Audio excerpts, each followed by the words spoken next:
아주 반가운 분들 모셨습니다. 예고편처럼 말씀드리면 인생의 단편 영화라고 생각하는 한 5개 있거든요. 그중에 한 작품이 작년에 봤던 작품, 그 작품이 올해 출품을 합니다.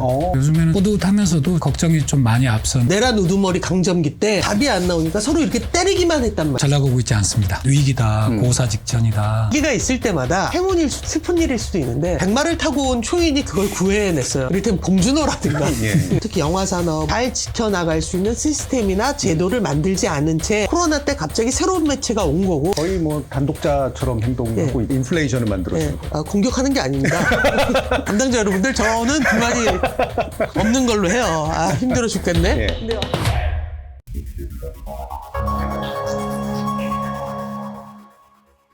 안녕하십니까. 정준이의 토론 진행을 맡고 있는 정준입니다. 자, 지금까지 저희가 시사 그리고 정치 위주의 토론을 많이 진행을 해왔는데요. 오늘은 좀 더 색다른 분위기에서 늘 발생하고 있어서 당연히 시사적이지만 왠지 정치 이슈하고는 되게 떨어져 있는 것 같은, 그러나 엄청나게 중요한 정치적 결정들이 또 필요하기도 한 그런 영역이라고 볼 수 있는 대중문화 그리고 대중문화 산업에 관련된 이야기 함께 나눠보겠습니다. 지금 한국의 대중문화는 유례없는 전성기를 맞고 있다고 할 정도로 세계적으로도 상당히 확장되고 있고 매우 화려한 여러 가지 모습들을 보여주고 있는데요. 여기서 우리는 이런 질문을 던질 겁니다. 우리 잘하고 있는 게 맞는 건가? 혹여 잘하고 있다고 하더라도 앞으로도 계속 잘할 수 있을 것인가? 라는 그런 질문이 필요하겠죠.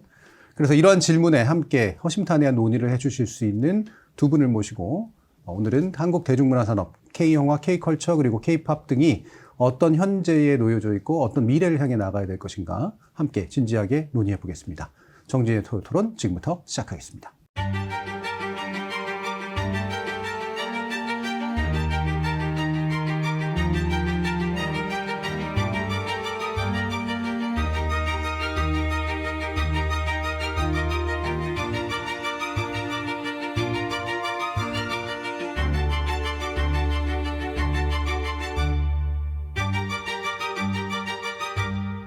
자, 오늘 논의를 위해서 아주 반가운 분들 모셨습니다. 먼저 다큐에서 시작해서 영화 그리고 드라마, OTT까지 거침없이 진출하고 계시는 분입니다. 변은주 감독님 나오셨습니다. 네, 안녕하세요. 자, 그리고 영화 원앙소리 하면 다들 아실 텐데요. 이 기적이죠. 그것을 일궈낸 제작자이십니다. 그리고 정책 영역이나 여러 가지 논의 영역에서 굉장히 중요한 활발한 활동을 해오주고 계시는 고영재 프로듀서 함께 하십니다. 반갑습니다. 예. 자, 일단 변은주 감독님 지난번에 사마귀 때문에 한번 뵀었는데 맞아요. 예, 그 뒤로도 막 뭔가 줄 서 있다 막 그러셨었는데 막 뭘 계속 만드시고 계시는 겁니까? 뭐 계속 준비를 하고 있고요. 네. 오랫동안 고민하고 준비를 함께 해오던 영화 한 편이 이제 캐스팅이 좀 완료가 돼서 이제 투자를 받으려고 준비하고 있는 중이고 드라마도 계속 고민을 하고 있고 그러고 있습니다. 네. 근데 시장이 너무 어려우니까 어렵죠. 네. 너무 그런 말을 많이 듣는 것 같아요. 그렇대? 요즘 그렇대? 예. 요즘 그렇대? 그래서 한국의 영화나 한국의 드라마, 뭐 시리즈를 포함해서 이런 영상 쪽이 이제까지 한국의 문화를 안에서도 향유하게 하고 밖에서도 향유하게 하는 굉장히 중요한 컨텐츠였기 때문에 그것이 시스템이 흔들리고 있다라는 건 만드는 사람 입장에서 이제 나는 더 못 만들어 보다 더 무서운 얘기거든요. 그렇죠, 왜냐하면 그렇죠. 문화 자체가 흔들리고 있는 거니까. 그래서 걱정이 좀 많습니다. 네. 이 걱정이 많은 과정에서도 저희 노무현재단하고 지금 행사를 같이 하신다고 들었어요. 네. 1월 29일부터인데 국가균형발전선언 22주년 맞이해서 영화제와 학술 행사 목포에서 열리고 있죠. 예. 여기에 변 감독님께서 또 참여하신다고요?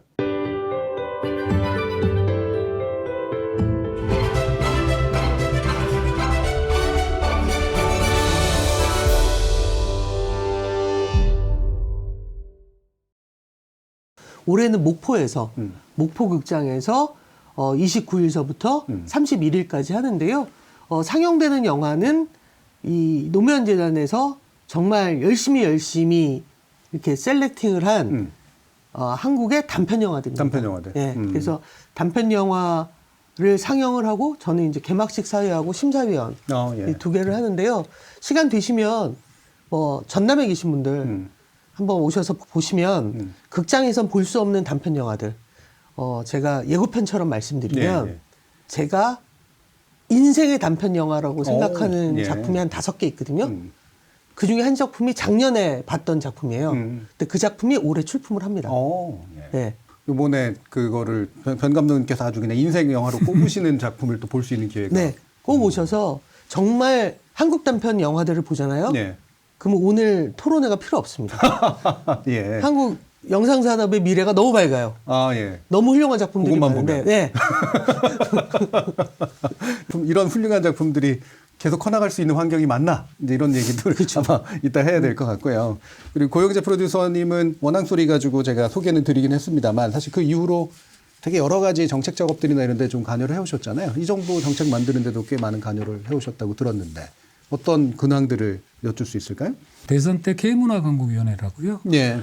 거기서 부위원장 역할을 했었고 여러 가지 정책 토론회나 현장의 목소리를 공약에 반영하거나 혹은 그 이후에 정책에 반영할 수 있도록 하는 역할 정도를 맡았다고 봐주시는 게 좋을 것 같고요. 최근 들어서는 좀 논의됐던 것들이 현장에서 펼쳐지고 있잖아요. 그래서 요즘에는 좀 약간 뿌듯하면서도 걱정이 좀 많이 앞서는. 네. 왜냐하면 예산, 조직, 그다음에 현장의 체험, 사실 이런 것들이 좀 시간을 두고 이렇게 반영이 되는 부분이라 더 잘 계속 잘 갔으면 하는 약간의 걱정도 담아서 보고 있습니다. 이재명 대통령이 이제 후보 시절부터 그 우선순위를 꽤 높게 했어요. 정책 우선순위, 문화강국이라고 하는 거를. 이게 저는 지금까지 한 20년간 대통령 선거를 지켜보면서 제가 제 영역에서 이 순위가 이렇게까지 높게 올라간 건 이번에 사실상 처음이었거든요. 어떤 문화 강국, K 이니셔티브 이러한 부분들은 상당한 구조의 변혁을 동반하지 않으면 되게 어려운 일들인데 그렇죠. 예. 그래서 저는 지속적인 의지 표명을 계속 하시고 계신 분 그리고 실제 그것들을 외국 정상과의 대담이라든가 논의라든가 실질적인 방문 수행 과정 속에서 드러내신 부분들에 대해서는 굉장히 의지가 굉장히 세시구나. 그렇죠. 매번 외교 정상회견마다 언급하니까요. 예. 그런 거를 느끼지만 막상 제가 이것들을 뒷받침해야 될 게 현장의 목소리를 뒷받침해야 될 게 사실은 제도적인 부분과 현장에서 체감할 수 있는 개혁적인 정책들이 뒷받침되지 않으면 힘든데 거기에 대해서는 저 역시 굉장히 경계하는 눈으로 바라볼 수밖에 없죠.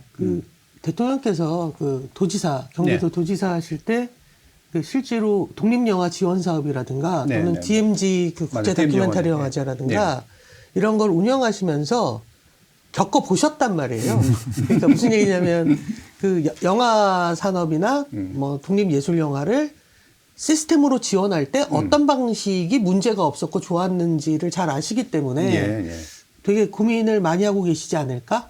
뭐 이런 생각도 하면서 동시에 오늘 우리가 함께 이야기할 때 이제 오늘 이 방송을 보시는 분들께 한 가지만 부탁을 드린다면 보통 이제 이런 식의 문화 산업에 관한 얘기를 하면 많이들 그렇게 말씀하세요. 그러니까 좋은 걸 안 만들어서 그런 거 아니에요. 너희들이 후진 걸 만드니까 관객이 없는 거다. 그건 맞는 말씀입니다. 그런데 과연 그것만의 문제인가? 그러면 당신은 작년 한 해 얼마나 다양한 한국 영화를 보았는가? 그렇죠. 라는 서로 때리는 질문만 할 수 있거든요. 근데 이제 우리가 이런 때리는 질문에 되게 익숙해져 있어요. 내란 우두머리 강점기 때 답이 안 나오니까 서로 이렇게 때리기만 했단 말이에요. 근데 그게 버릇이 남아있다고 생각을 해요. 그게 아니라 어떻게 그 다음으로 가려면 어떤 시스템이 준비되어야 되는가 라는 얘기로 관심을 가져주시고 결국 저는 그런 생각을 하거든요. 꽤 괜찮은 직장이다. 이곳은 특히 스태프들에게 있어서 아마 우리나라 전체 산업에서 52시간, 최저임금, 기타 등등의 노동적 조건에 우리 쪽 산업보다 치열하게 잘하고 있는 곳이 있나? 급격히 나아졌죠. 갑자기 나아졌어요. 한 10몇 년 된 것 같아요. 이제는 당연해졌단 말이에요. 그런 면에서 젊은 인력들이 왔을 때 어떤 구태적인 착취 없이 일할 수 있는 공간이기 때문에 노동고용의 측면에서도 오늘 좀 관심을 가져주신다면 좀 더 자기의 이야기로 이거 만드는 애들만의 얘기가 아니라 노동의 문제로 보신다면 또한 좀 더 관심 있게 보실 수 있을 거라고 생각합니다. 그리고 한 가지만 첨언드리면 사실은 대통령 업무보고 때도 저는 방향이 그 두 가지 말씀을 하셨어요. 현장 중심, 그다음에 창작자 권리 보호. 사실은 그 대선을 치르면서 제가 가장 많이 들었던 것들이 예술과 산업을 이분법으로 막 나누는 목소리들이었어요. 그래서 왜 대통령님께서는 자꾸 산업 얘기만 하냐. 기초예술이 너무 힘든데 문화예술이 전반적으로 너무 어려운데 이런 얘기들 많이 하셔서 제가 그 총체적으로 사고를 하신다. 너무 단편적으로 생각하지는 말아달라 라는 말씀을 드렸는데 그래도 가장 우선순위를 창작자의 권리 보호 예. 현장 중심으로 설정을 하고 문화예술 계획을 전반적으로 설정한 부분에 대해서는 저는 굉장히 긍정적으로 봤습니다. 네. 뭐 두 분 말씀 이어서 결국은 문화예술 영역이라고 하는 거는 창작자가 이니셔티브를 쥐는 영역은 많으나 궁극적으로는 소비자, 시청자, 독자 이런 사람들이 또 뭔가 같이 해줘야 되는 거고 그 중간에 어쩔 수 없이 기업이라는 조직들이 이제 들어가 있는 거고 여기에 뒷배경에서 국가가 정책을 가지고 예산도 쓰고 하면서 뭔가 하는 거라 이게 문제가 생겨도 이 내 주체에서 뭔가 문제가 있는 거고 잘하더라도 이 내 주체가 잘하기 때문에 이제 하는 거겠죠. 또 공은 다 가져가고 이제 과는 남한테 다 넘기는 방식이 아닌 이 주체들끼리의 연관관계 속에서 어떻게 이 문제를 복합적으로 볼 것이냐. 이게 아마 또 부탁하신 말씀 속에도 들어가 있다라고 생각이 듭니다. 그래서 그럼 이게 처음에 이거로 한번 시작해 보죠. 한국 문화 잘 나가고 있는 건 맞는데 정말 잘 나가고 있는 건가에 대한 판단을 일단 한번 두 분께 먼저 여쭙고 싶습니다. 먼저 프로듀서님. 잘 나가고 있지 않습니다. 예. 다만 잘 나가고 있지 않다라는 것들을 각종 산업 지표적으로만 바라보기에는 놓치고 있는 부분들이 되게 예, 많아서 그냥 잘 나가고 있다 혹은 잘 나가고 있지 않다가 기준이 되어서는 안 될 것 같고요. 대체적으로 최근에 들어서 가장 많이 전화를 받았던 게 뭐 가디언지에 대한 기사 때문에 가디언지 기사가 나왔죠. 전화가 네. 굉장히 많이 받았어요. 되게 위기다, 고사 직전이다, 진짜 그러냐 이런 전화를 굉장히 저는 많이 받았는데 거기에서 그 지표로 쓴 부분이 2019년도 코로나 직전에 비해서 2025년도에 한국 영화 매출액, 그 영화관 매출액이 55% 정도, 그러니까 45% 정도 줄었다는 얘기죠. 그 다음에 실질적으로 2025년도도 그렇지만 2026년도에 개봉할 수 있는 이른바 좀 상업 영화가 편수가 너무 작다. 예. 그러면 2026년도에는 더 악화되는 거 아니냐. 이제 이런 것들을 가장 기본 축으로 놓고 생태계가 되게 붕괴될 수 있다. 이런 지적들을 했단 말이죠. 그거는 저는 100% 받아들여요. 100% 받아들이는데 100% 받아들이는 부분들을 구조적인 위기로 우리가 설정을 한다라면 예. 이 구조적인 위기의 본질은 무엇이고 향후에 어떻게 좀 대안 설정을 할 수 있는지까지 좀 나아가야 되는데 그 부분에 대해서는 상당히 좀 데이터보다는 여러 현장 인터뷰를 예, 예. 중심으로 좀 채우셔서 그래도 주의환기 차원에서는 경청할 만한 기사였다. 다만 그것들을 좀 받아들이고 향후에 어떻게 할 것인가에 관련된 부분은 저희 몫이다. 뭐 이런 생각을 많이 했죠. 네. 그 라파엘 라시드 기자가 아마 썼던 거로 기억하는데 전반적으로 수치상으로 보면 다 어려운 것이 보인다. 이 어려움이라고 하는 건 미래에 더 어려워질 것이라고 전망이 가능하게 해주는데 그러면 이 상황 자체는 동의하시면서 다만 그거를 돌파해내는 방식 그렇다고 해서 그냥 이렇게 다운되는 방향으로만 갈 것이냐 그렇지 않느냐는 또 별개의 문제로 볼 수 있다. 이런 견해를 일단 들리고요. 예. 그러니까 뭐 영화나 뭐 영상 사업을 제외하더라도 뭐 이를테면 한국 그 K 컬처의 중요축 중에 한 K-팝 네. 또한 이를테면 우리가 지금 몇 년째 뉴진스를 만나지 못한다라는 걸로 대변할 수 있다고 생각을 해요. 그러니까 도대체 시스템이 어떻길래 왜 주기적으로 이런 일이 벌어지는 것이냐. 자생적으로 자기가 뭐 언더그라운드에서 출발해서 가수가 된 경우와는 분명히 다르겠죠. 왜냐하면 소속사에서 트레이닝을 받아서 그곳에서 탄생한 아티스트들이니까. 하지만 굉장히 주기적으로 이런 일이 한 번씩 벌어지는 거에 있어서는 예. 시스템 자체를 한번 고민해 볼 필요가 있지 않을까? 또는 그 모든 컨텐츠나 그 문화의 근간이 되는 것이 전 문학이라고 생각을 하는데 그 예를 들어서 뭐 웹툰이나 웹소설까지를 포함했을 때 도대체 언제까지 웹소설 웹툰과 소위 그 출판되어지는 문학은 그 서로 분리된 채 사마띠 아니하다고 얘기만 할 것인가? 예, 별개라고 생각하는. 네, 별개라고 생각하는 것인가? 예. 실제로 이제 어느덧 소비자의 수는 점차적으로 훨씬 더 증가하고 있는데 그런 면에서 그 전체적으로 시스템을 한번 건드릴 때가 된 건 아닌가? 라는 생각은 들어요. 왜냐하면 그 전에는 그 핑계가 있었어요. 코로나라는 핑계가 있었어요. 그런데 지금 전 세계적인 환경을 보면 코로나의 시기에 대한 어떤 반작용은 대부분 벗어난 것처럼 보이거든요. 네. 근데 우리나라만 여전히 코로나 얘기를 하고 있는 건 좀 문제가 있는 것 같다. 생각해 보면 한국 영화에는 주기별로 위기가 있었습니다. 근데 그 위기가 있을 때마다 이게 행운일 수도 있고 슬픈 일일 수도 있는데 백마를 타고 온 초인이 그걸 구해냈어요. 예. 이를테면 봉준호라든가 예. 뭐 이런 너무 어려울 때 어떤 천만 영화가 어떤 영화가 한국 영화를 다시 붐업을 시켜 주었던 거죠. 그것은 행운이기도 했지만 어떤 면에서는 그래서 시스템을 아직은 안 고쳐도 돼 라고 우리를 게으르게 만든 건 아닐까 라는 생각도 해봐요. 그러니까 정말 주기적으로 그런 얘기를 들었을 때 우리가 언젠가부터 농담처럼 그런 얘기를 하거든요. 봉준호 다음 영화 언제 나오는데. 예. 근데 이거는 사실은 되게 위험할 수 있는 거죠, 이제는. 우리가 제2의 봉준호가 필요한 게 아니라 한국 영화 자체가 건강한 시스템으로 조금씩이라도 앞으로 가야 되는 게 더 중요하니까요. 그 기사의 내용 중에 보면은 K-팝의 음반 판매량을 사례로 들어요. 네. 신음반 판매량이 줄었다. 이렇게 줄었다 나오죠. 이런 예. 식으로. 근데 뭐 더 잘 아시겠지만 2025년도에 블랙핑크 같은 경우에 신곡 앨범 판매를 하겠다라는 계획을 세웠다가 그게 2026년으로 넘어갔고요.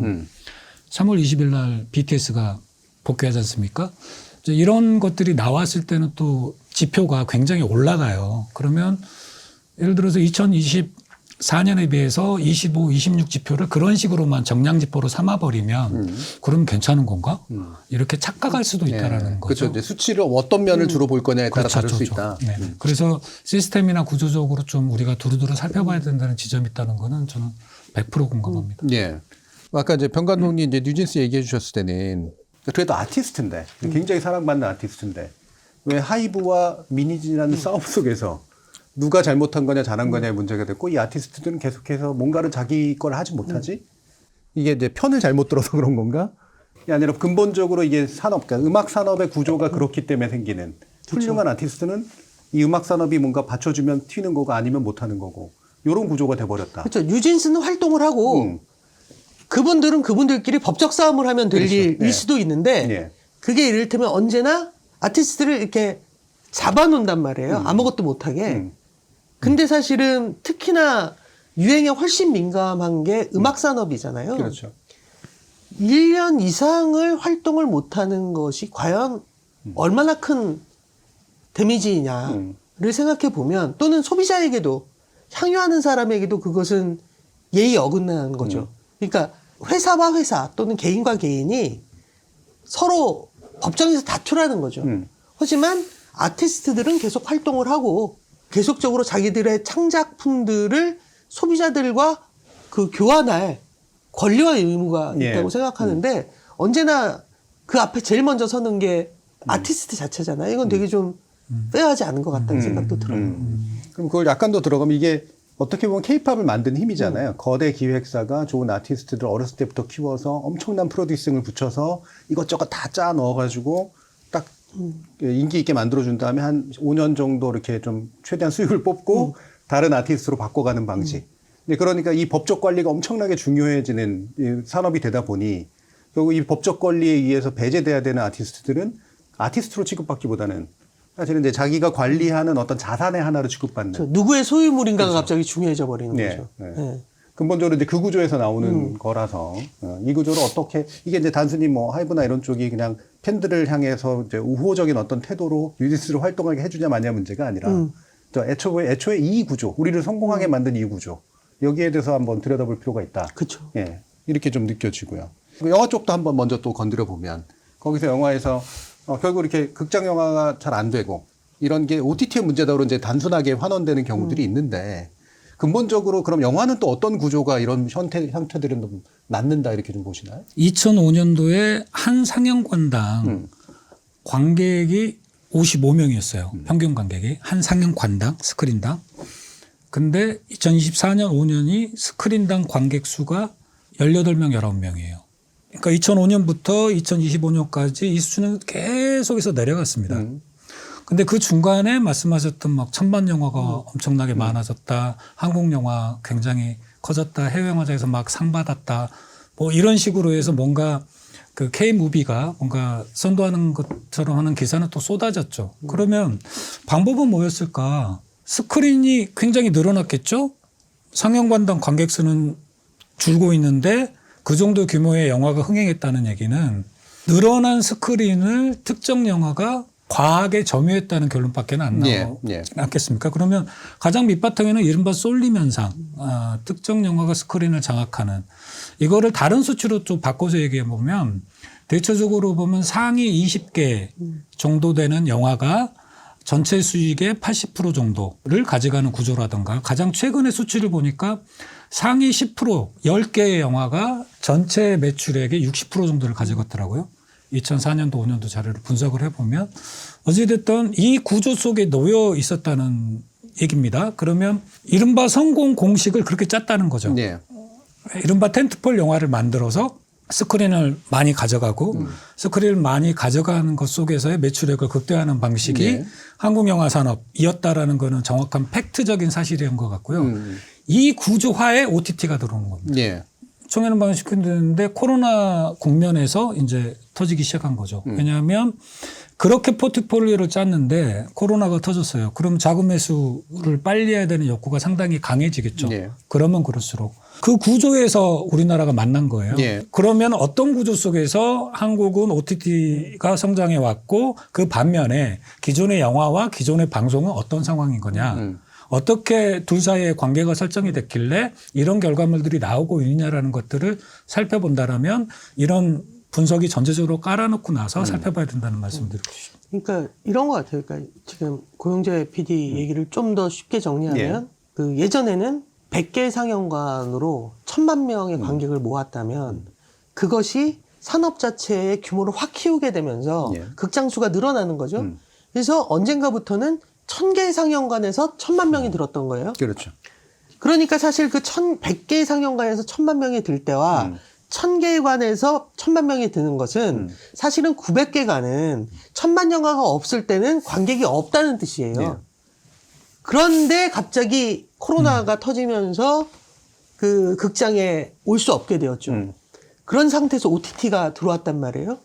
근데 그때 OTT가 들어오는 것이 한국 영화 산업의 배급의 새로운 구조라고 착각했던 것 같아요. 그것은 영화 산업의 새로운 배급 구조가 아니라 그냥 전혀 다른 방식으로 소비자들이 향유하는 어떤 예. 매체가 생긴 건데. 그렇죠. 창고 하나가 더해진 게 아니라. 그렇죠. 그래서 제가 알고 있기로는 프랑스의 모 그 OTT가 들어올 때 그 영화 진흥 기금을 내고 들어온 걸로 알고 있어요. 그렇죠. 예. 왜냐면 프랑스 영화 산업을 볼 때 프랑스 문화 정책 쪽에서 너희들은 프랑스 영화에 도움이 되지 않아. 오히려 영화 산업에 해가 될 거야. 그래서 영화 진흥 기금을 냈단 말이에요. 근데 한국 영화 쪽에는 그런 게 전혀 없었죠. 또는 한 편의 작품이 극장에서 개봉을 하고 그다음에 OTT로 넘어갈 때까지 어떤 기간이 안 지켜진 거예요. 너무 짧아진 거예요. 예. 이른바 홀드백이 없어진 네, 거죠. 홀드백이 없어진 거죠. 그러니까 나 그 영화 나중에 DVD 나오면 볼게. 나 그 영화 나중에 TV에서 해줄 때 볼 네. 거야. 조금만 기다리면 되니까. 를 예전에는 오래 안 본다는 얘기였거든요. 예, 예. 그 작품을. 근데 정말 이제는 몇 달 뒤면 보게 되면서 굳이 극장에 가서 그 작품을 향유해야 되는 어떤 가치 중에 하나가 없어진 거예요. 그러니까 기존의 문화 산업, 특히 영화 산업을 잘 지켜나갈 수 있는 시스템이나 제도를 만들지 않은 채 코로나 때 갑자기 새로운 매체가 온 거고 그 매체가 사실은 지금 우리나라 영상 산업 전반에 가장 중요한 투자, 배급, 마케팅이 돼버린 거죠. 예, 예. 예. 거의 뭐 단독자처럼 행동하고 있잖아요. 예. 특히 프랑스 같은 경우도 그렇고 EU 같은 경우에는 이른바 넷플릭스가 예를 들어서 프랑스에서 걷어들인 총 매출액의 25%를 의무적으로 프랑스 콘텐츠에 투자해야 된다는 조항이 있어요. 있죠. 예. 아예 국가가 네. 법적 제도적으로 이러한 하나의 것이 자국의 문화 산업이나 자국의 콘텐츠 산업에 미치는 영향에 대해서 분석을 하고 받아들이는 그 구조가 됐는데 저희는 그 준비가 안 돼 있다는 거죠. 네. 근데 저는 IPTV 때 그런 걸 굉장히 많이 느꼈거든요. 예. 그전에는 사실은 TV 수상기가 있으면 사실은 안테나 달면 다 나왔어요. 공영방송 다 볼 수 있었거든요. 근데 IPTV 논의할 때 그런 건 없어요. 그러니까 시청자 입장에서는 시청률을 이미 내고 있어요. 근데 IPTV 셋탑박스비를 또 내야 돼요. 근데 셋탑박스비를 내야 되는데 내가 원래 볼 수 있었던 소위 공영방송들이 그 안에 포함되어 있는 거예요. 제가 가장 궁금했던 건 첫 화면이었어요. 과연 첫 화면에 공공성이 있느냐. 매체 변화를, 미디어 환경의 변화에서 그게 있느냐. 그게 저는 가장 큰 의문이었는데 아니라 다를까 논리가 산업 논리로 계속 흐르는 거죠. 예, 예. 어떤 디지털이나 우리가 소위 말하는 네트워크, 최근에 AI까지 하나의 어떤 변화, 매체 환경의 변화가 사실은 문화생활, 국민의 문화생활, 그다음에 콘텐츠 미디어 산업 전반에 어떤 영향을 끼칠지를 광범하게 토론하고 그때 이 사회가 필요 불급하게 갖춰져 하고 전제해야 될 조건들은 무엇인지에 대한 논의가 없어요. 맞아요. 예. 그러니까 이런 거겠죠. IPTV 얘기도 하셨지만 IPTV라는 새로운 매체가 생겼어요. 근데 거기서 향유할 수 있는 건 기존의 걸 다시 독점해 오는 거예요. 네. OTT라는 새로운 매체가 생겼어요. 근데 좀 이상하지 않습니까? OTT에서 상위 순위에 있는 작품들은 소위 지상파에서 방영했던 어제 방영한 드라마의 경우가 대부분이에요. 네. 그러니까 IPTV화 돼 버렸어요. 그러니까 우리는 새로운 매체가 생길 때마다 더 많은 창작이 될 거라고 믿었단 말이에요.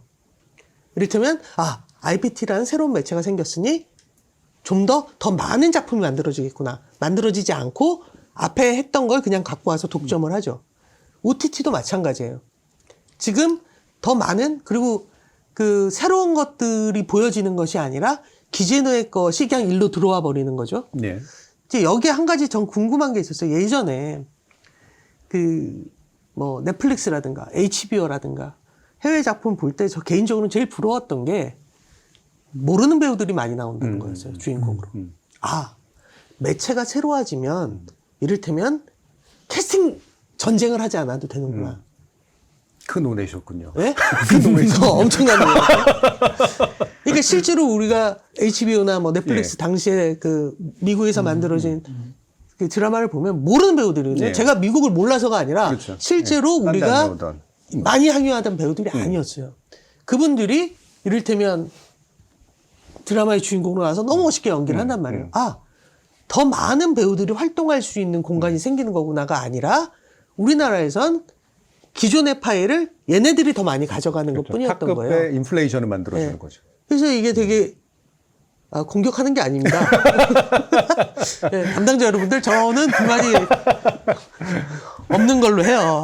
힘들어 죽겠네. 네. 근데 여하튼 걱정이라는 거죠. 네. 이게 확산이 아니라 오히려 기존의 걸 누가 독점하고 네. 있는 걸로 변화하는 건 아닌가.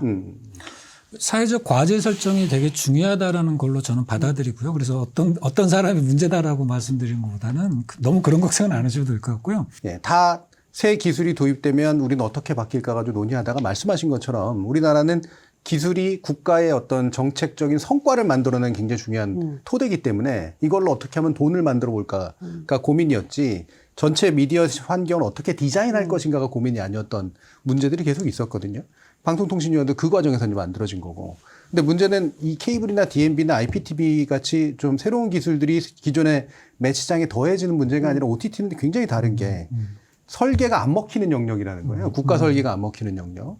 근데 물론 이제 프랑스나 이런 데처럼 뭔가 이렇게 나름의 그래도 경험을 바탕으로 어떻게든 이걸 설계 안으로 들어오게 하려고 했던 나라와 그러지 않은 나라의 차이가 이제 또 나오는 거는 거긴 하겠죠. 그래서 말씀 주신 내용들이 이제 바로 극장이나 영화 같은 게 거대 극장 체인들이 결국은 마치 천만을 계속 만드는 것처럼 보여주는 방식이었지만 알고 보면 자기 물리적 인프라를 최대한 활용해서 특정 영화를 수치를 키우는 방식이었고 그러다 보니 영화가 그러니까 더 많이 보는 영화가 점점 더 많아지는 방식이 아니라 가끔씩 구원자가 와가지고 구원해 주는 방식으로 굳어졌는데 여기에 코로나 OTT가 들어오니 이 구조의 약점이 그대로 드러나 버렸다. 이제 이렇게 이제 되는 거잖아요. 결국은 이제 이게 단순히 창작자의 도전 의식의 문제라든가 이런 부분은 분명히 아닐 테고 또 개별 산업자들이 나름대로 뭐 이익을 추구하는 어떤 이기심 내지 욕구의 문제만도 아닐 텐데 결국 이렇게 되는 과정에서 과연 아까 이렇게 꺾이다가 그렇다고 해서 무조건 이렇게 다운턴으로만 가는 게 아닐 것이다. 우리가 대응해야 될 무언가가 있다라고 보시는 측면이 얘기해 주셨으니까 그걸 더 풀어보시죠 그러면. 독립영화조정관을 인디스페이스를 직접 운영하시는 네. 그 원승환 관장이라고 있어요. 되게 똑똑한 친구인데 그 친구가 저한테 좀 자료를 주는 게 이 친구가 진위계수를 개발하더라고요. 불평등 예술을. 무슨 상영관에서 진위계수를 개발을 해? 하고 어떤 방식으로 할 거야? 라고 쭉 봤던데 진위계수라는 게 사실은 일에 수렴하면 수렴할수록 불평등한 거고 네. 수치가 낮으면 낮을수록 불평등 지수가 별로 없는 거거든요. 근데 그거를 똑같이 2005년부터 지금까지 분석을 했더라고요. 분석을 하는데 깜짝 놀랄 결과가 나오는 게 소위 말하는 비슷한 규모의 영화가 상영관을 놓고 비슷하게 경쟁을 하면은 약간 그래도 공정한 거잖아요. 근데 이 갭이 크면 클수록 그다음에 제작비에 따라서 그 트는 상영 횟수와 제작비 아래의 횟수가 차이가 크면 클수록 이게 진위수로 따져보면은 불평등 개체가 아주 커지지 않습니까? 예. 그래서 2005년부터 지금까지 비교했을 때 최근이 가장 컸어요. 오히려 코로나 이후가. 그러니까 제작비가 높을수록 그 네. 좌석 점유율이 이제 현격하게 높은 네. 이렇게 해석되면 될까요? 또 한 가지는 이런 질문을 던져보고 싶은데 저희 나라 최고의 포털 사이트에서 영화를 검색해 보면 예매를 딱 하고 누르잖아요. 그럼 예매를 누르면 자체에서 예매를 하는 게 아니라 각 영화관 사이트로 이동을 합니다. 네. 단순하게 안내만 할 뿐이에요. 대부분 저희 나라 영화 예매 시스템은 폐쇄형인 거예요. 그 극장의 영화는 거기서만 봐라. 네. 근데 유일하게 폐쇄형이 아닌 곳이 딱 한 군데 있어요. 통신사예요. 통신사로 접속을 하면. 통신사에서 이른바 VIP 고객은 뭐 네. 몇 회 할인 같은 같은 거 하게 되면 그 예매 사이트에서는 예매가 가능한 거죠. 그러니까 어찌됐든 중요한 건 폐쇄형이라는 거예요. 저는 폐쇄형인 곳에서는 사실은 뭔가의 이벤트와 홍보 마케팅 하기가 굉장히 어려워요. 왜냐하면 이벤트를 할 수가 없잖아요. 그러면 한국 영화에 있어서 뭔가 홍보 마케팅의 전제 조건이 소위 폐쇄형인 그 앱, 바꿔 얘기하면 그 극장, 그다음에 그 극장을 예매할 수 있는 어플리케이션에 상당한 많은 홍보 마케팅비를 투입하지 않으면 안 되는 구조가 정착되어 있다라는 거예요. 자, 좀 더 단순하게 말하면 결국 네. 거대 극장 체인 우리가 보통 세 개라고 네네네. 부르는 네. 얘네가 각각 나름의 독과점을 하려고 하기 때문에 네네. 그래서 이들 전체 영화 시장 전체를 보고 뭔가 제작자가 하는 게 아니라 네네네. 개별 극장의 체인에 맞춰가지고 뭘 해야 될 수밖에 없는 구조다. 예. 그러니까 약간 폐쇄형인 곳에 일정한 금액 이상의 돈을 쓰지 않으면 뭔가 상영 기회를 내가 받지 못한다라는 인식이 굉장히 강해진 거죠.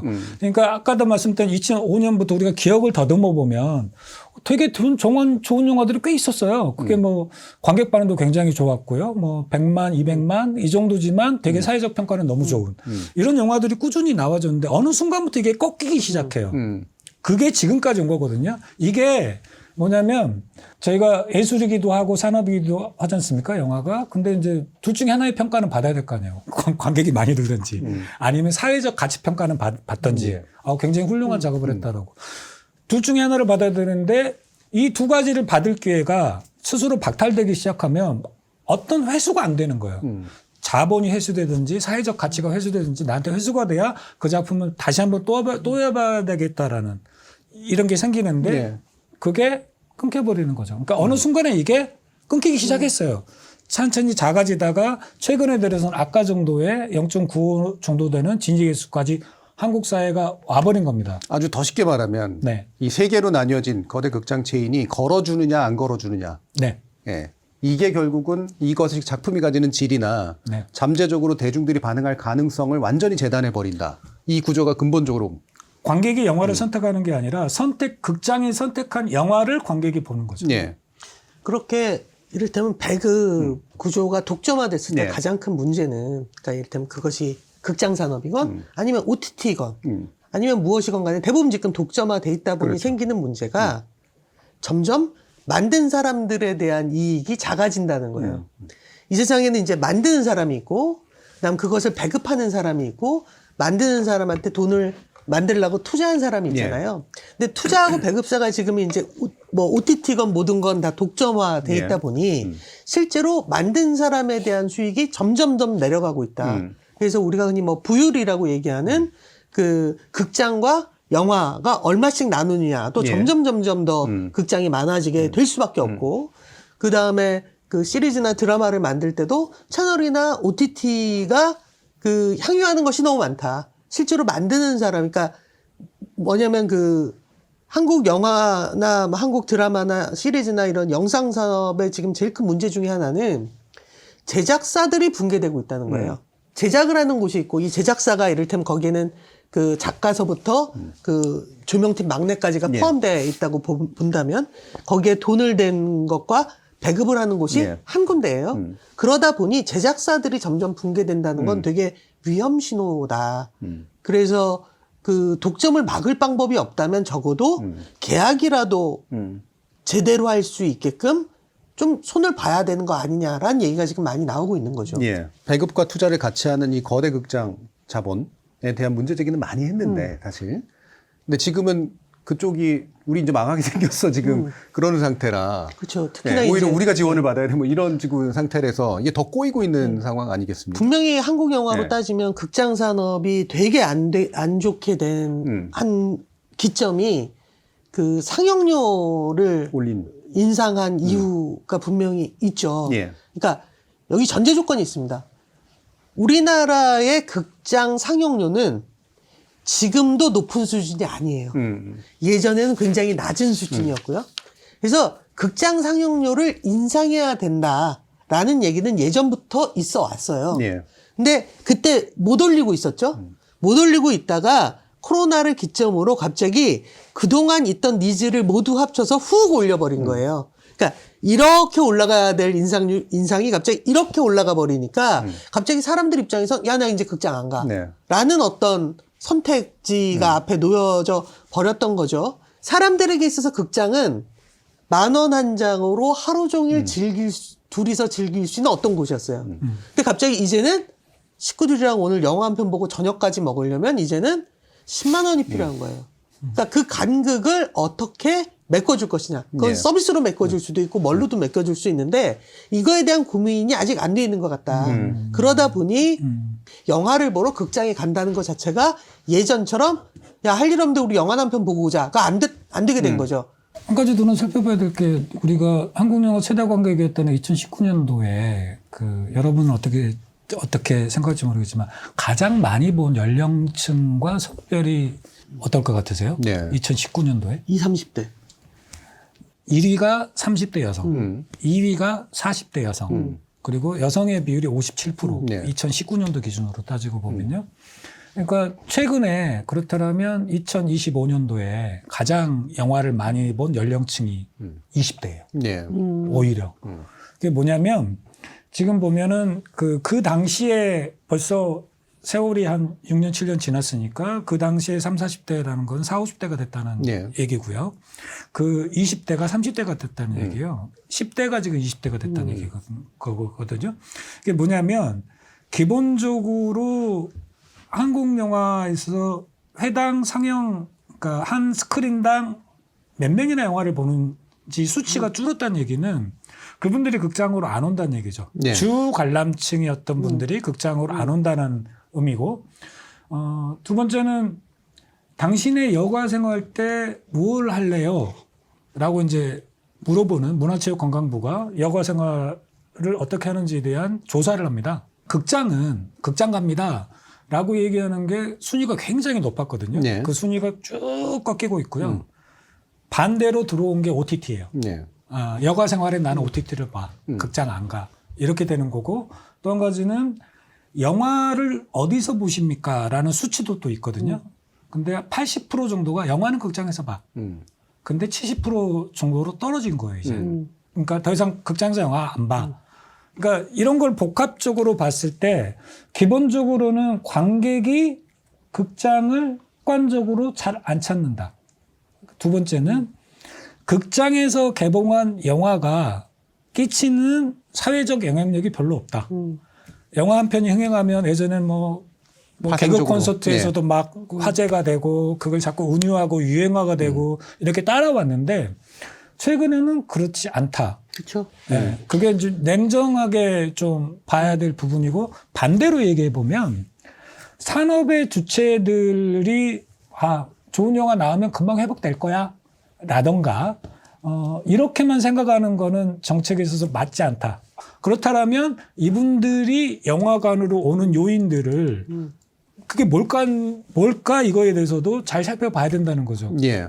관객이 뭐 좋은 영화 나왔다고 그래서 이런 영화관의 환경 개선이 정말 안 된다거나 영화관이 나를 유인해 줄 프로그램이 없다던가 뭔가 내가 영화관을 찾아갔는데 뭔가 좀 힙하고 뭔가 좀 문화적인 것 같고 이러한 요인이 함께 작동되지 않으면 그냥 좋은 영화 있으니까 자연스럽게 무조건 관객이 늘 거야.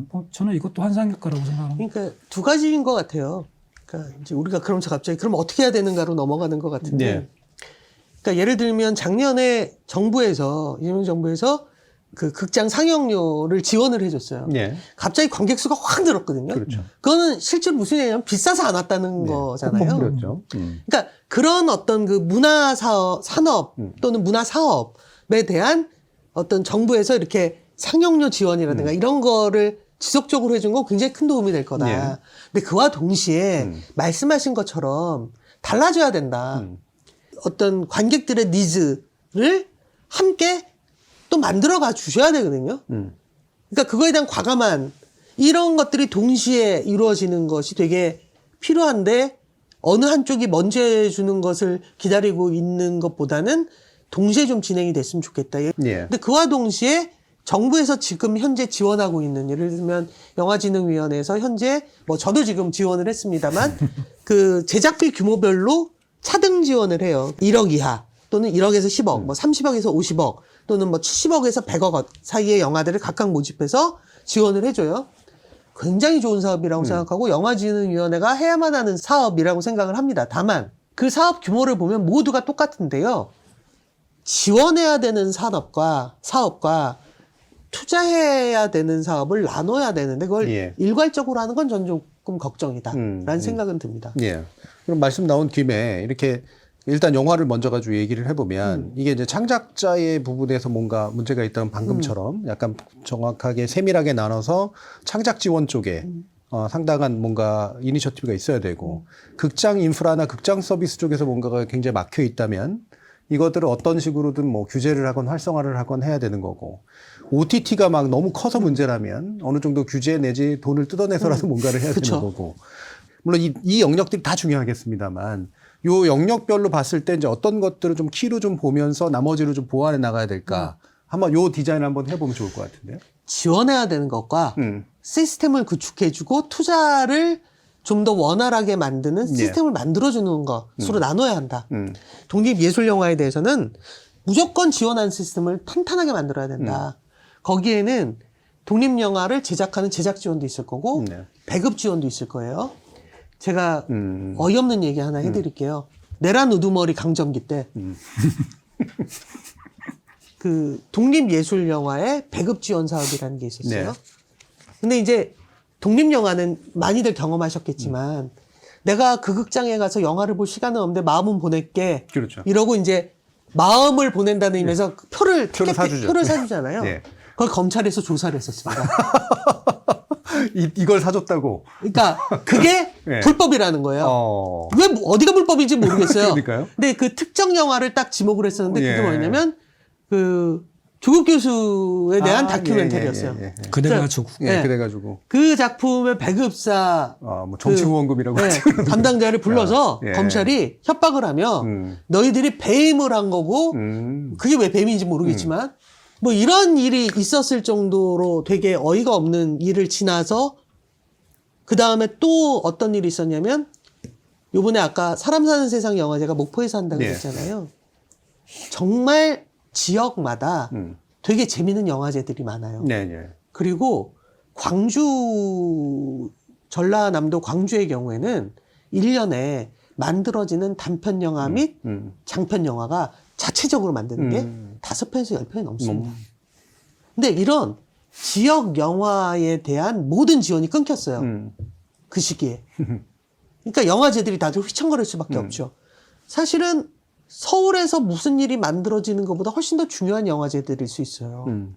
극장도 변변치 않은 뭐 이를테면 영암의 주민들이 웬만한 사람들은 보기도 어려운 독립영화나 예술영화를 마음껏 향유할 수 있는 건 되게 좋은 문화사업이잖아요. 예.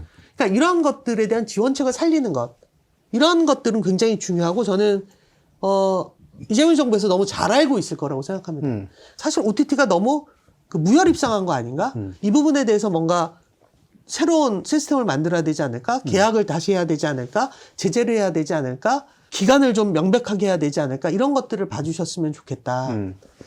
여기에 더불어서 한 가지만 더 말씀을 드리면 한국 영화 산업이 어렵다고 할 때마다 꼭 보수 일간지에서 가끔씩 나오는 기사가 있습니다. 스태프들이 돈을 너무 많이 받는다. 나는 그 유명한 어디 대학을 나와서 뭐 서울대학을 나왔고 거기에서 석사까지 땄는데 지금 얼만데 그 고등학교 졸업하고 촬영부를 10년 한 사람은 나보다 돈을 많이 받고 뭐 이런 말도 안 되는 그런 기사를 쓰면서 실제로 스태프들의 인건비가 문제인 것처럼 얘기를 많이 해요. 맞아요. 52시간, 그 다음에 스텝 인건비, 이런 것 때문에 전체적으로 제작비가 상승한 거 맞습니다. 그러면 제작비를 줄이기 위해서 다시 예전처럼 착취하나요? 60시간 동안 쉬지 않고 막 중간에 다들 쓰러지고 막 이러고 있는데 영화를 찍어야 되나요? 그리고 말도 안 되는 돈으로 착취하듯 영화를 찍으면 그래서 제작비가 줄면 한국 영화가 잘 될까요? 죄송하지만 저는 그런 현장에서 연출할 생각이 이제는 없어요. 그게 너무 싫었단 말이에요. 그래서 좋아진 거란 말이에요. 그거는 건드리면 안 되는 이를테면 노동 환경인 거예요. 그렇죠. 최저임금과 같은. 네. 예. 그런 식으로 한국 영화 산업에 대해서 이상한 말들은 안 하셨으면 좋겠다. 그거 말고도 제작비 상승의 요인은 되게 많다. 관객이 극장에서 하는 어떤 프로그램을 수동적으로 그냥 보는 존재가 아니라 관객의 의사가 능동적으로 극장의 프로그램에 투영되는 구조도 재설계를 해볼 필요가 저는 있다. 예. 그래야 저는 영화관 체험을 하는 관객이 늘어나는 경험을 선사할 수 있다라고 생각하거든요. 상영관이 영화를 나한테 강요하는 게 아니라 내가 정말 이게 끌려서 보러 가게끔 만들어야 되잖아요. 그 예. 유인책이 있어야 되는데 당장 그 영화가 만들어지겠어요? 당장 제작 편수가 너무 줄었는데 당장 무슨 헐리우드 영화 중에 그 니즈를 충족시키는 영화가 갑자기 한국에 상륙하겠어요? 아니거든요. 그러면 그 상황에 대비를 하기 위해서라도 의미 있는 프로그래밍을 하고 특정 배급사가 뭐 회고전을 하고 이런 게 아니라 우리가 프로그램 기획을 잘하고 이거를 많은 영화인들이 맞아. 우리 한번 으쌰으쌰해서 이런 프로그램에 적극적으로 참여도 하고 국민들을 보다 적극적으로 만나자라는 식의 어떤 사업의 설계도 저는 굉장히 중요하다. 그러니까 관객이 정말 중요하다는 말씀을 첫 번째 드리고 싶고 두 번째는 중급 영화니 무슨 영화니 이런 식의 제작 지원을 하는 거를 저는 사실은 반대했어요. 왜냐하면 가치 지표가 너무 없어요. 사실은 이런 식으로 어떤 제작비의 규모에 따라서 영화를 지원하기 시작하면 거기에 무슨 변별력이 있지? 거기에 뭐를 들이댈까? 그러면 거기에 흥행이 가능한가를 들이미는 건가? 아니면 지금 제작 지원해 주는 영화가 영화적 가치가 어떤 건가를 위해서 지원해 주는 건가? 왜 트랙이나 사다리는 별로 없지? 이게 사다리식이었으면 좋겠다는 거죠. 그러니까 무슨 사다리가 올라가는 의미의 사다리가 아니라 각각의 단계에 따라서 저는 다른 식의 지원들이 저는 필요한데 예. 너무 획일화돼 있다. 사실은 좀 어떤 트랙은 좀 과감한 실험들, 그러니까 이른바 정성평가를 해야죠. 그러니까 익숙한 방식의 흥행을 따지는 게 아니라 고통스럽지만 그런 트랙들을 만들어야 된다고 저는 생각을 해요. 그렇게 해야 좀 다양성이 그 지원제도 안에서도 저는 산다라고 저는 개인적으로 생각합니다. 가장 그 주류에서 하지 않는 방식의 과감한 실험들, 이런 어떤 그 과거 해왔던 작품에서도 드러나 있는 이분들의 어떤 작가성들 이런 것들에 따른 트랙도 저는 필요하지 않는가라고 지금. 좀 더 다양하게 내지는 가끔은 제작비로 나누지 말고 뭔가 새로운 영역으로 개발을 해보자라는 되게 좋은 아이디어지만 그러기엔 현재 투자의 씨가 말라. 만들고 싶어하는 모든 한국 영화들이 이곳에 와서 그 예산별로 들어와 있는 상태라면 예전처럼 그 뭐 아주 좀 천박하게 얘기하죠. 깐느용 영화를 만드는 작품에 지원을 하겠다라고 하기엔 아니 저희도 영화예요. 이런 작품이 너무 많아서 그렇죠. 현재로서는 좀 어려운 일인 것 같고 좀 기능적으로 제작비로 맞추는 게 맞을 것 같다. 예. 일본이 요즘 영화가 잘 되잖아요. 왜냐하면 멀티플렉스가 많지 않아서. 네. 개별 작은 극장들이 많고 여전히 멀티플렉스가 그 우리나라처럼 완전히 이렇게 지배하고 있지 않기 때문에 예전에는 그래서 일본 영화 산업이 되게 작았어요. 1000만은커녕 100만도 어려웠단 말이에요. 근데 어떤 코로나 이후에 어떤 새로운 광풍이 몰아치면서 갑자기 이 거대한 멀티플렉스는 휘청거리는데 작은 극장들은 영화 좀 보러 와. 이렇게 동네 사람들 이렇게 영화를 안 봐줘요. 로 된단 말이에요. 그러면서 살아남았던 어떤 것들이 이를테면 그 최근에 1000만 영화를 만들기도 한 거거든요. 같은. 네. 저희들도 그러거든요. 한번 망하고 나면 왜 망했을까? 웃기지가 않아서 망했을까? 아니면 CG가 후져서 망했을까? 아니면은 이야기 자체가 후져서 망했을까?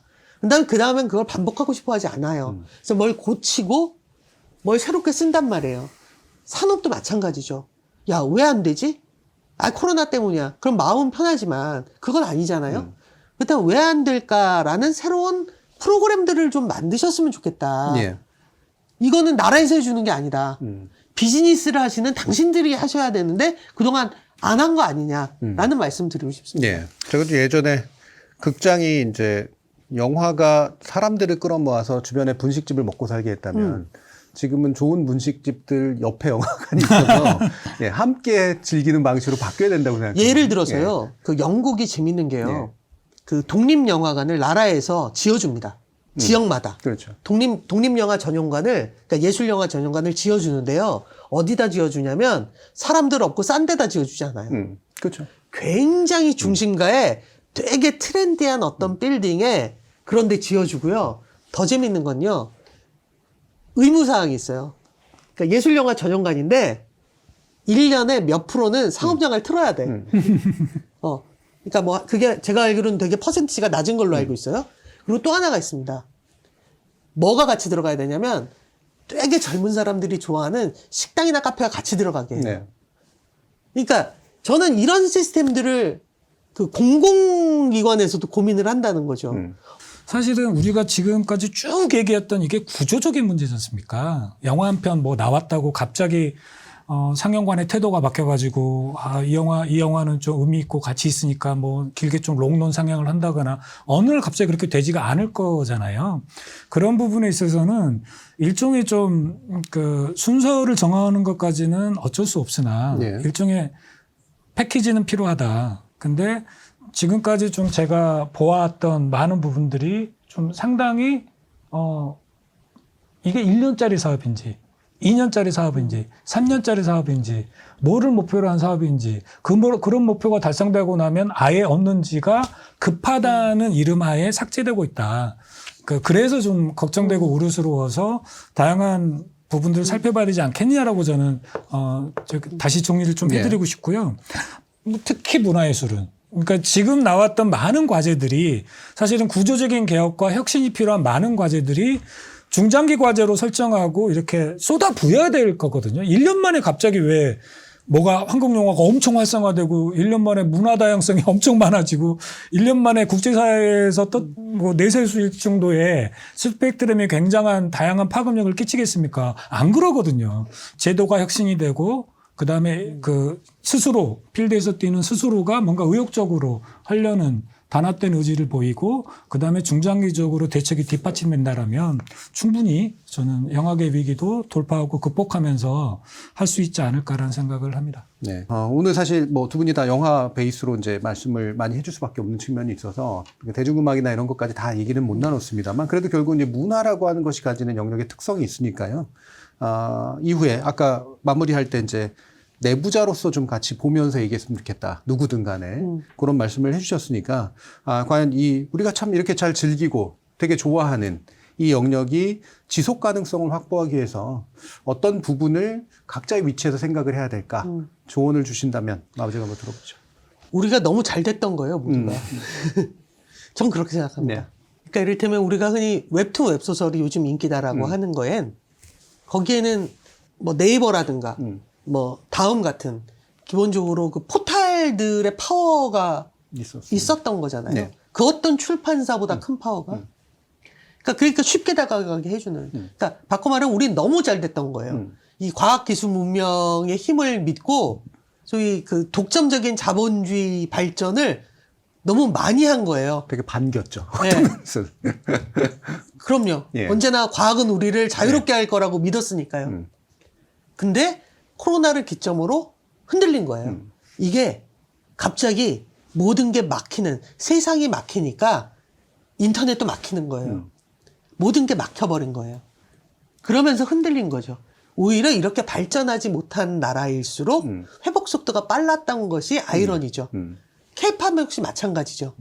시스템 안에서 이를테면 그 교육하고 배출하고 재생산하고를 반복했던 게 정말 기가 막히게 세계를 매혹시켰지만 흔들려 버린 거예요.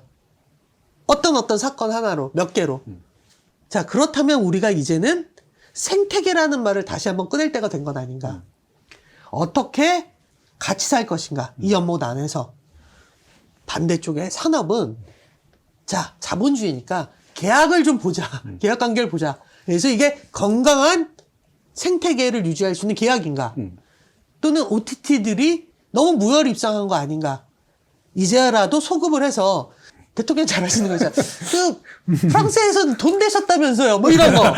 한번 하셨으면 좋겠다. 예. 그래서 새로운 매체가 세상을 정복하는 게 아니라 새로운 매체가 그 나라의 창작 환경을 더 다양하고 넓게 만드는 역할을 할 수 있는 시스템을 만들어줬으면 좋겠다. 네. 이러기 위해서 창작자들도 현장 안의 사람들도 모두 협조할 의지가 있다.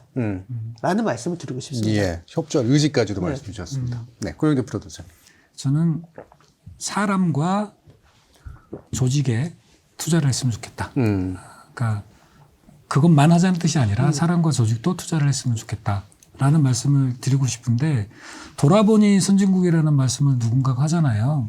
눈떠보니. 예. 저도 막, 눈떠보니 선진국. 저도, 뭐 우리나라가 선진국이야. 무슨 우리나라 영화 산업이 뭐 어쨌다고, 뭐, 아무리 봐도 부족한 거 투성인데, 이런 생각들을 많이 했는데, 코로나 겪고 지금까지 쭉 겪어보니까, 기대치는 이미 올라가 있고, 그 다음에 여러 가지 작품이 보여줬던 가능성이나 여러 가지 지표들이, 부정할 수 없네. 이제는 좀 뭐, 이렇게 옆 나라 눈치 보고, 이러면서 비교해서 이렇게 해볼까 저렇게 해볼까라는 비교할 만한 뭐가 참고는 할 수 있겠지만 저대로 뭔가 따라가면 될 것 같은 게 이제 없는 거거든요. 그럼요. 솔직히 말씀드려요. 이게 없는 상태에서 시작을 해야 되지 않겠습니까? 그런 부분이라면은 기본적으로 좀 우리가 가지고 있는 장점을 잘 살렸으면 좋겠다. 그게 저는 사람과 조직이 기업일 수도 있어요. 이런 것들을 어떻게 좀 잘 키워낼 수 있을까가 중점적인 어떤 방향으로 전환해야 될 시기가 오지 않았나? 그래서 좀 어떤 작품별로만 지원하는 게 아니라 성장 어떻게 같이 누릴까에 대한 부분을 가지고 해야 되지 않을까? 그러지 않으면 사실은 과거와 똑같은 방식의 지원 구조를 투자의 영역으로 끌고 들어오면요. 답이 안 나와요. 그래서 네. 그런 부분까지 같이 고민해야 될 시점에 저희는 와 있다. 이런 말씀을 끝으로 드리고 싶습니다. 네. 이렇게 두 분 말씀으로 사실 한국 문화가 이 정도까지 성장하고 이 정도까지 글로벌하게 호소력을 가질 수 있는 건 참 놀라울 정도의 일이라고 볼 수 있는데요. 이게 비단 창작자가 잘해서만이 아니라 사실 좋은 소비자들, 좋은 팬덤, 그리고 그 뒤를 바치고 있는 좋은 제작 생태계라고 하는 것이 사실 필수적으로 함께 갔을 텐데 이 성공이 어떤 면에서 보면 숙제를 남긴 셈이 된 거죠. 이 숙제가 만약에 안 좋은 방식으로 가게 되면 우리는 그 추락의 아픔 훨씬 더 아마 크게 느낄 상황이 될 겁니다. 그렇지 않기 위해서 지금부터라도 우리의 생태계를 다시 한번 돌아보고 각자의 자리에서 나는 어떤 기여를 할 수 있을지 고민해보는 그런 시간 되었기를 바랍니다. 한 번 더 안내 말씀드릴 텐데요. 노무현 재단에서 다음 주 전라남도 목포에서 사람 사는 세상 영화제를 개최합니다. 1월 29일이고요. 국가균형발전선언 22주년을 맞이하고 수도권 집중화로 인해서 우리가 겪고 있는 지역 소멸 문제를 또 이렇게 인구 감소 문제를 다뤄보는 그런 시간이니까요. 이 변영주 감독님도 보시고 싶으신 분들은 많이들 목표로 몰려오시기 바랍니다. 3일 내내 있을 겁니다, 목표에. 보고 가겠습니다. 예. 여기서 다시 한번 거기 가서 또 한번 저도 두 분 뵙는 그런 기회를 한번 마련해 볼까 합니다. 정지의 토요토론 오늘은 여기서 마치겠습니다. 감사합니다. 3일 동안이나 계세요? 네? 영화제 내내. 네, 영화제 내내. 퇴막식 때 상 줘야 된다고. 아이고 저런. 아니 목포에서는 누구랑 술 먹어요? 어?